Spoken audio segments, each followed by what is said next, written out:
Hello दोस्तों, welcome to ASF academy. मैं हरिओम सूर्यवंशी आपके साथ आया हूँ फिर से एक नया टॉपिक लेके। जैसा कि आप पीछे देख रहे होंगे, आज हमारे कक्षा 12 का मतलब कक्षा 12वीं का टॉपिक है, जिसका नाम है हमारा एक परागकण की संरचना के बारे में। पिछली वीडियो में हमने देखा था एक परागकोश की संरचना के बारे में कि परागकोश किस प्रकार से बनता है। अब परागकोश के अंदर जो परागकण होते हैं उनकी संरचना के बारे में हम जानेंगे। आइए देखते हैं कि हमारा ये जो परागकोश होता है वो मुख्यतः क्या होता है। हमारे पुष्प का जो नर जनन भाग होता है उसके अंदर पाए जाने वाले छोटे छोटे परागकण, यही परागकण क्या होते हैं, एक पुष्प से दूसरे पुष्प के ऊपर जाते हैं और परागण की क्रिया क्या हो जाती है, संपन्न हो जाती है। यदि परागकण नहीं होंगे तो हमारी परागण की क्रिया संपन्न नहीं होगी।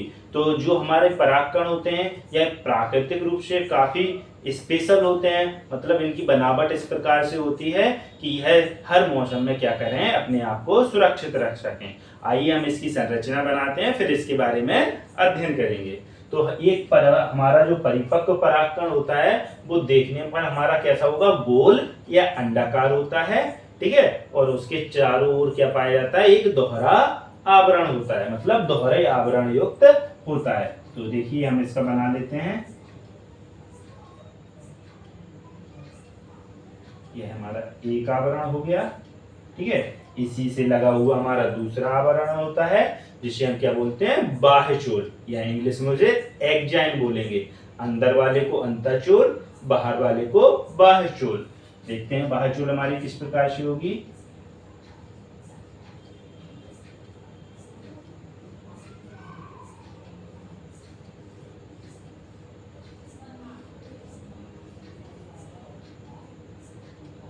देखिए यह हमारी बाह्यचोल बनके तैयार हो गई। इसमें कुछ मुख्य बात होती हैं जिन्हें हम समझेंगे कि जो हमारे एक बीजपत्री पौधे होते हैं, जो एक बीजपत्री पादप होंगे, जो हमारे एक बीजपत्री होंगे, एक बीजपत्री, उनमें हमारे जो जनन छिद्र होते हैं, जनन छिद्र क्या होंगे, यह जो हमारी बाह्यचोल होती है यह कहीं कहीं पर क्या है, हमारी अंतःचोल से क्या हो जाती है, कनेक्ट हो जाती है, टच हो जाती है। जिनसे क्या होता है, जब हमारा परागकण एक स्थान से दूसरे स्थान पर जाता है तो फिर उसमें क्या होता है, अंकुरण होता है, और अंकुरण के समय बनती है परागनली, जिससे परागकण क्या है, दूसरे पुष्प के अंडाशय तक पहुंचता है। और उस परागनली के बनने के लिए जो स्थान होता है उसे हम क्या बोलते हैं, जनन छिद्र, या इंग्लिश में उसे जर्म पोल भी कहते हैं, ठीक है। और जैसे हमारा एक बीजपत्री होगा तो उसमें हमारा कितना, एक जनन छिद्र पाया जाएगा। और अगर पौधा हमारा कैसा है, द्विबीजपत्री है,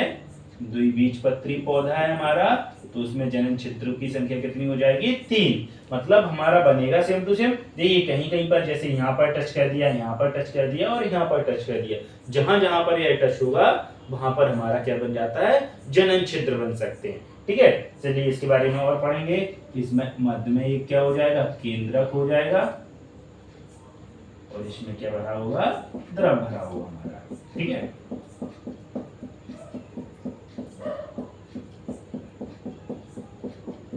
इस तरह से इसमें हमने क्या भर दिया, द्रव भर दिया। आइए अब इसका नामकरण कर देते हैं। सबसे बाहर जो बाहरी वाला हिस्सा है तो इसे हम क्या बोलेंगे, बाह्यचोल, या इंग्लिश में इसे बोलेंगे एक्जाइन। अंदर वाली हो जाएगी हमारी अंतःचोल, अंतःचोल जिसे बोलेंगे हम इंटाइन, क्या बोलेंगे, इंटाइन।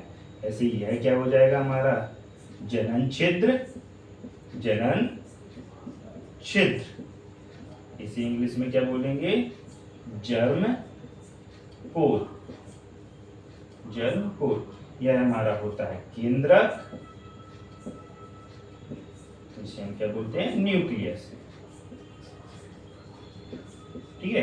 यह तो हमारी क्या हो गई इसकी संरचना। अब आपके पास पेपर में क्वेश्चन आता है, काफी बार पूछा भी जाता है कि एक परिपक्व परागकण की संरचना का सचित्र वर्णन कीजिए। तो यह तो हमने चलो संरचना बना ली, ठीक है। यह हमारा क्या है, परागकण, परागकण, ठीक है।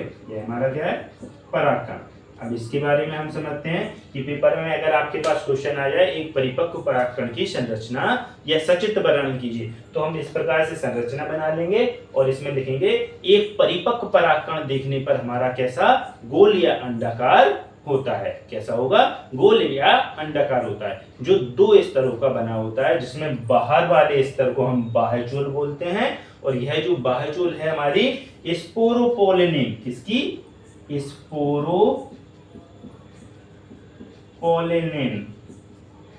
स्पोरोपोलिनिन नामक पदार्थ की क्या होती है? बनी होती। जो बाहर वाला आवरण होता है यह कैसा होगा?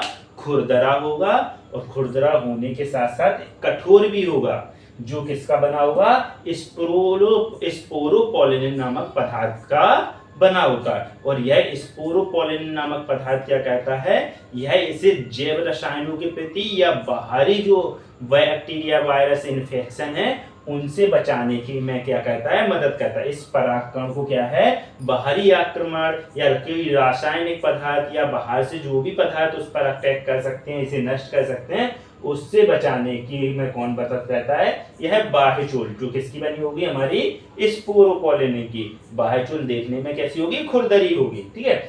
उसके बाद बात करते हैं हम उसके अंदर, मतलब बाह्यचूल के अंदर हमारा एक कैसा कोमल या मुलायम एक और स्तर पाया जाता है, जिसे हम क्या बोलते हैं? अंतःचूल बोलते हैं। और अंतःचूल हमारा ही पेक्टोसेल्युलोज की बनी होगी। पेक्टोसेल्युलोज किसकी बनी होगी? पेक्टोसेल्युलोज की। यह अंदर वाला स्तर किससे बना होता है? पेक्टोसेल्युलोज का बनाता है। उसके बाद हमारा आता है जनन क्षेत्र। तो हमारा जो बाह्यचूल है कहीं कहीं पर क्या होता है? हमारे अंतःचूल से क्या करता है? टच करता है या स्पर्श करता है, और जहां पर वो स्पर्श करता है वहां पर क्या बनते हैं? हमारे जनन क्षेत्र। जैसे हमने लिखा है यहाँ पे कि एक बीजपत्री जो पौधे होते हैं उनमें एक जनन छिद्र होता है, और जो हमारे द्विबीजपत्री पौधे होते हैं उनमें कितने? 3 जनन छिद्र पाए जाते हैं। ठीक है। अगर अब आपके पास मान के चलिए पेपर में यही आ जाए क्वेश्चन, तो इसे आप व्यवस्थित तरीके से कैसे लिखेंगे?